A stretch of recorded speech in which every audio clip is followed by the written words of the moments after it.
నమస్తే.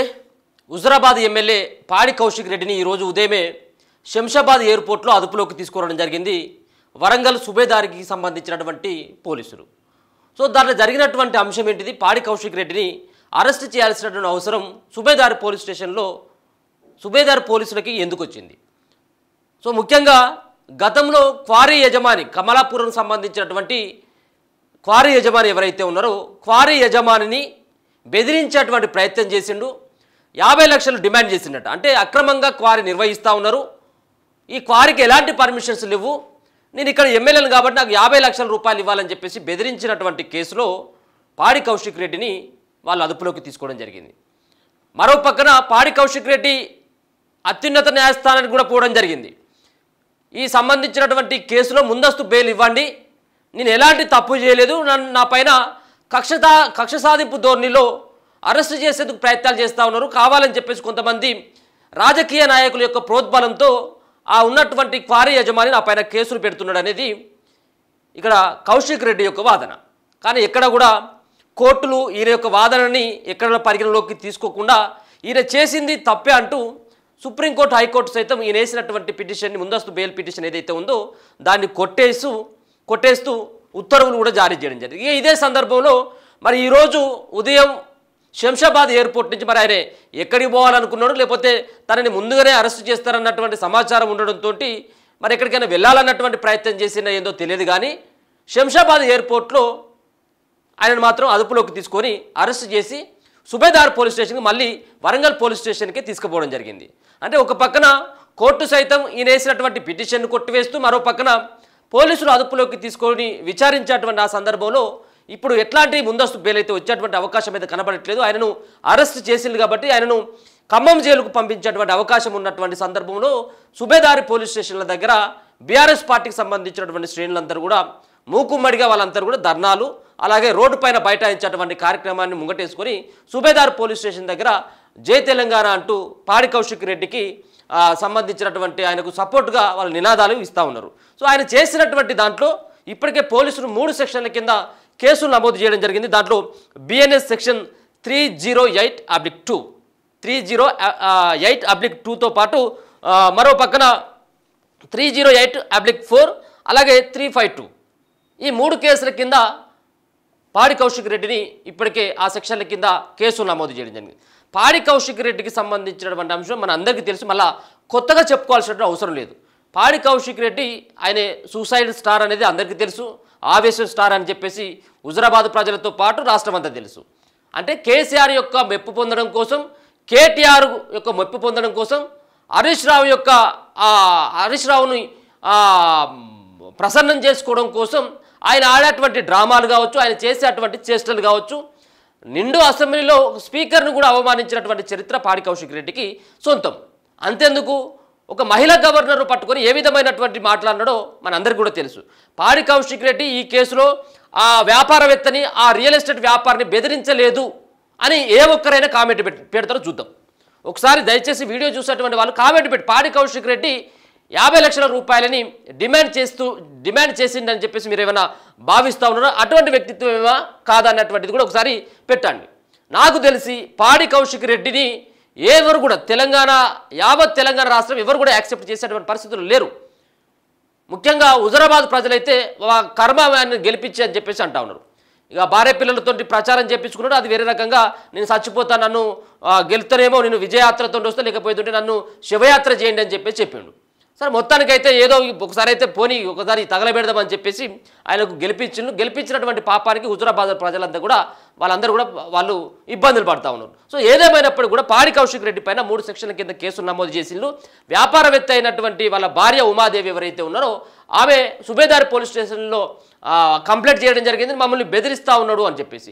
ఇక ఈ మునగాడు ఏం చేస్తూ ఉన్నాడంటే ఇక ఏది శంషాబాద్ ఎయిర్పోర్ట్లో నన్ను అక్రమంగా ఈ శుద్ధ సొక్కం పూసయ్యనే నన్ను అరెస్ట్ చేస్తూ ఉన్నారు, ఉత్తనే గొర్ర గుంజుకోపోయి అరెస్ట్ చేస్తారు, నీ తప్పులేంది, మరి నన్ను ఎందుకు అరెస్ట్ చేస్తలేరు, నన్ను ఎందుకు గుంజుకోపోతే అంటే చేసినటువంటి భాగోతమేమో బాలేదు, నువ్వు బెదిరిస్తూ పైసలు వసూలు చేసేందుకు అక్కడ వాళ్ళనేమో ఇబ్బందులు పెడుతూ చివరికి వచ్చేసరికి దీని వెనకాల రేవంత్ రెడ్డి ఉన్నాడు, అక్కడ సీతక్క ఉన్నది, కడియం శ్రీహర్ ఉన్నాడు, ఎమ్మెల్యే నాగరాజు ఉన్నాడని మాట్లాడుతూ ఉన్నాడు. అంటే ఎంత అంటే ఇది ఎటు తిరిగి కేసులు పెట్టినా అక్కడ రేవంత్ రెడ్డి, మరో పక్కన విచారణలు జరుగుతూ ఉంటే అది రేవంత్ రెడ్డి, మరో పక్కన సిట్ విచారణ జరిగితే అది రేవంతే. అంటే విచారణకు పిలిచినా రేవంత్ రెడ్డి, ఇటువంటి దొంగ పనులు చేస్తూ ఉన్నాడని చెప్పేసి ప్రజలందరూ కూడా పోలీస్ స్టేషన్లోకి వచ్చి కేసు పెడితే అది దాని వెనకాల రేవంత్ రెడ్డి ఉన్నాడు, దాని వెనకాల సీతక్క ఉన్నది, ఇంకోరని. ఇది మరి నోరో మోరో అర్థం కాదు, ఏం మాట్లాడుతున్నా అర్థం కాదు. అసలు ఇప్పుడు ఈ చేసినటువంటి కేవలం 50 లక్షలకు సంబంధించినటువంటి దందే కాదు, పాడి కౌశిక్ రెడ్డి యొక్క వ్యవహారాలు కానీ రౌడీజం కానీ మామూలుగా లేదు. గతంలో ఉద్యమకారుల మీదకి రాళ్ళు రువినటువంటి ఒక నీచమైనటువంటి చరిత్ర పాడి కౌశిక్ రెడ్డి. ఈ 3 సెక్షన్లు కాదు 30 సెక్షన్లు పెట్టి లోపడేయాలి. ఏం మాట్లాడతాడు, ఒక ముఖ్యమంత్రిని పట్టుకొని ఇష్టం వచ్చినట్టుగా మాట్లాడతాడు. మరి ఈ మునగాడు మరి గతంలో ఆయన కాంగ్రెస్ పార్టీతో ఆయన జర్నీ అంతా దొంగ. సో ఒకసారి చూస్తే పాడి కౌశిక్ రెడ్డికి సంబంధించినటువంటి విషయాన్ని కనుక చూసుకున్నట్టయితే ఉంటే ఆయన ఏం మాట్లాడుతూ ఉన్నాడో ఒకసారి వినిపించేటువంటి ప్రయత్నం కూడా చేస్తా. ఇగో అక్కడ శంషాబాదు సంబంధించినటువంటి ఎయిర్పోర్ట్ దగ్గర ఈ దొంగను పట్టుకున్నారు వాళ్ళంతా. ఎవరు? సుబేదార్ పోలీసులు. ఏం పద్ధతి, దేనికోసం చేస్తారు? అసలు నేను చేసిన తప్పేంటి, నేను చేసిన అన్యాయం ఏంటి? ప్రజల కోసం బరాబర్ ఆ కారీలో ఇబ్బంది అవుతుంది, ఇల్లీగల్గా నడుస్తుంది కారీ. అది రేవంత్ రెడ్డి బేనామీ, బేనామీ, కడియం శ్రీహరి బేనామీ, ఎమ్మెల్యే నాగరాజ్ బేనామీ, వాళ్ళ బేనామీలకి కొన్ని ఇందులో రాస్తున్నారు. ఇదేం పద్ధతి? అసలు ఇదేం నాకు నోటీస్ ఇవ్వకుండా మీరు ఎట్లా అరెస్ట్ చేస్తారు? రేవంత్ రెడ్డి చెప్తే మీరు అరెస్ట్ చేస్తారా? రేవంత్ రెడ్డి చెప్తే మీరు అరెస్ట్ చేస్తారా? రేవంత్ రెడ్డి ఇదే కాదు కదా, రేవంత్ రెడ్డి మీ జీతం మీద రేవంత్ రెడ్డి ఇస్తలేదు కదా. ఇదేం పద్ధతి? ఇది పద్ధతి కాదు కదా. ఇదేం పద్ధతి? ఇది పద్ధతి కాదు కదా. ఇది పూర్తిగా అన్యాయం. రేవంత్ రెడ్డి గారు పెట్టుతున్న అక్రమ కేసు ఇది. కమలాపూర్ మండలంలో గుండేడ్ గ్రామంలో ఇల్లీగల్ మైన్ నడుస్తూ ఉంది.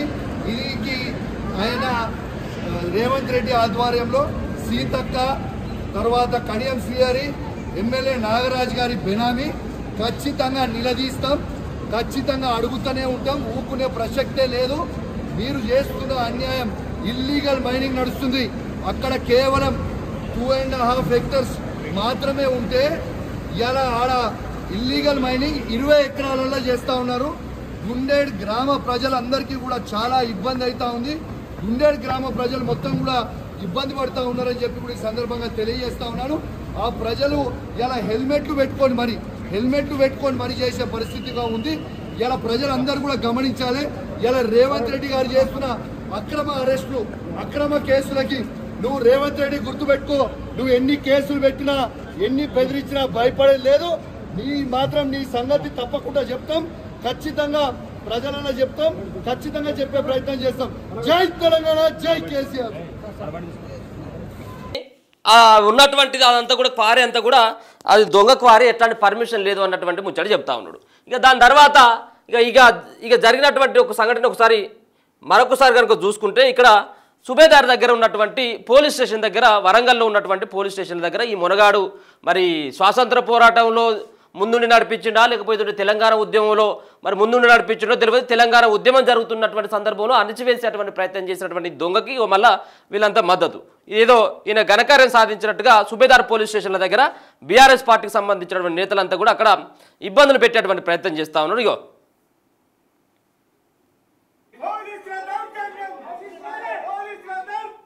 ఇక పోలీసుల దౌర్జన్యం అయిపోయింది. ఇది వీని దౌర్జన్యం అయిపోయింది. 50 లక్షల రూపాయలు డిమాండ్ చేసిన ఉండేవో వాడు ఇప్పుడు మంచోడు అయిపోయాడు. ఇప్పుడు పోలీసులు కావాలని చెప్పేసి పట్టుకొచ్చి అరెస్ట్ చేసిందట.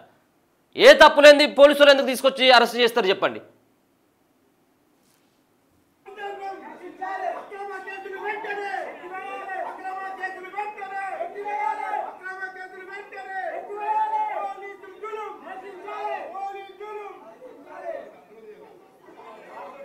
ఆడవాడు ఈడోడు అట్లా మోపవుతాడు అన్నట్టు. వాడు ఒకడు బట్టలు చెప్పుకుంటా అంటాడు, ఒకడు గుడ్డలు చెప్పుకుంటా అంటాడు అన్నట్టు. ఏమో మా పాడి కౌశిక్ అన్న ఒకడు వస్తాడు, మా పాడి కౌశిక్ అన్న యువసేన ఇంకోడు వస్తాడు. ఇట్లాంటి బ్యాచ్ తయారవుతుంది. ఈ దొంగలకు మద్దతు పలుకుడు ఏందో అర్థం కాదు. సో వరంగల్లో జరుగుతున్నటువంటి పరిణామం ఆ విధంగా ఉన్నది. దీనిపైన బీఆర్ఎస్ పార్టీకి సంబంధించినటువంటి ఎమ్మెల్యే హరీష్ రావు ట్వీట్ల మీద ట్వీట్లు చేస్తూ ఉన్నాడు.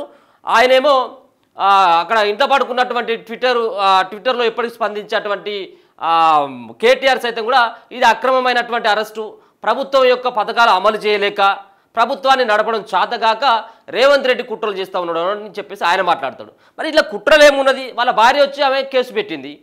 ఆ కేసును పరిశీలించినటువంటి పోలీసులు సెక్షన్ల కింద నమోదు చేసిండ్రు. అది నిజమైతేనే నమోదు చేస్తారు కదా.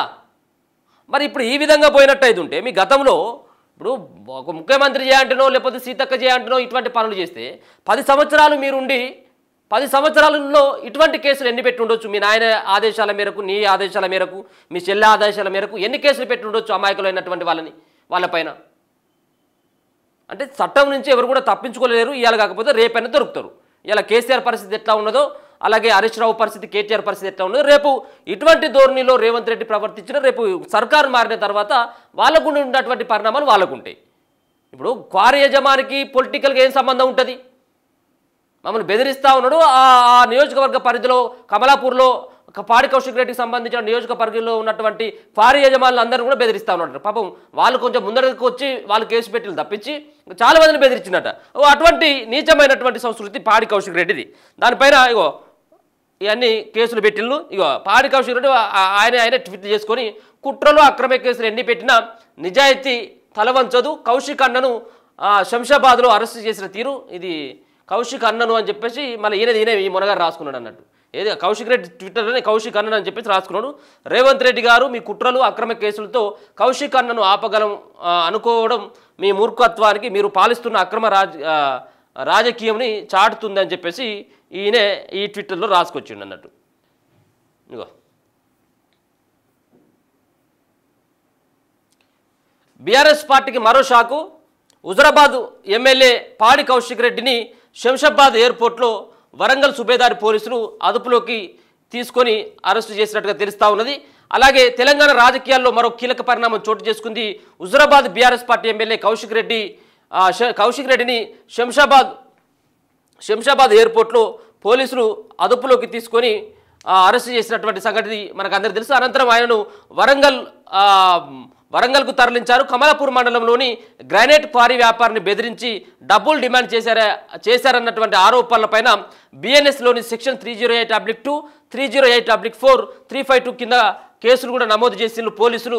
వాళ్ళు తెలిపినటువంటి వివరాల ప్రకారం చూస్తే మనోజ్ రెడ్డి అనే వ్యక్తి కమలాపూర్ మండలంలోని వంగపల్లిలో గ్రానైట్ క్వారీ నిర్వహిస్తున్నాడు. హుజరాబాద్ బీఆర్ఎస్ పార్టీ ఎమ్మెల్యే పాడి కౌశిక్ రెడ్డి తనను 50 లక్షలు ఇవ్వాలని బెదిరించినట్లు మనోజ్ రెడ్డి భార్య ఉమాదేవి సుబేదారి పిఎస్లో ఫిర్యాదు చేసిండ్రు. ఈ నేపథ్యంలో సుబేదారి పోలీసులు ఇలా పొద్దున్నే శంషాబాద్ ఎయిర్పోర్ట్లో ఆయనను అరెస్ట్ చేసి తీసుకువెళ్ళినటువంటి సంఘటన మనమైతే స్పష్టంగా చూసుకోవచ్చు. మొత్తానికి ఆయన చేసినటువంటి ఈ వ్యవహారం పట్ల కోర్టులు కూడా ఎక్కడ కూడా సమర్థించలేదు. కోర్టులు సైతం కూడా ఆయన వేసినటువంటి పిటిషన్ని కొట్టివేయడం జరిగింది. అంటే ఈ దొంగతనం చేయకముందుకే కోర్టుకు పోయి ఏదో ముందస్తు బెయిల్ కోసం ఏదో ప్రయత్నం చేసిండు. సరే ఏదేమైనప్పటికీ కోర్టులు సైతం కూడా ఈయన వేసేటటువంటి ముందస్తు బెయిల్ పిటిషన్ని కొట్టివేస్తూ కొంత ఉత్తర్వులు కూడా ఇవ్వడం జరిగింది. దాని తర్వాత పోలీసులు నెక్స్ట్ డే ఆయనను అదుపులోకి తీసుకునడం జరిగింది. ఇప్పుడు నెక్స్ట్ ఈయనను విచారణ కోసం కస్టడీ కోసం మరి కోరుతారా లేకపోతే ఏందనేది చూడాలి. కానీ ఇప్పుడైతే పోలీసులు అదుపులో ఉన్నారు. దాని తర్వాత మరి జైలుకు పంపించేటువంటి అవకాశం కనబడతా ఉంది. వరంగల్లో ఉన్నటువంటి సెంట్రల్ జైలు లేదు కాబట్టి అది ఖమ్మంకు మార్చబడింది కాబట్టి ఆయనను ఖమ్మం జైలుకు తరలించేటువంటి అవకాశం ఉన్నట్టుగా తెలుస్తూ ఉంది. చూద్దాం ఏం జరగబోతా ఉంది ఏందనేది. చూస్తూనే ఉండండి మనతో.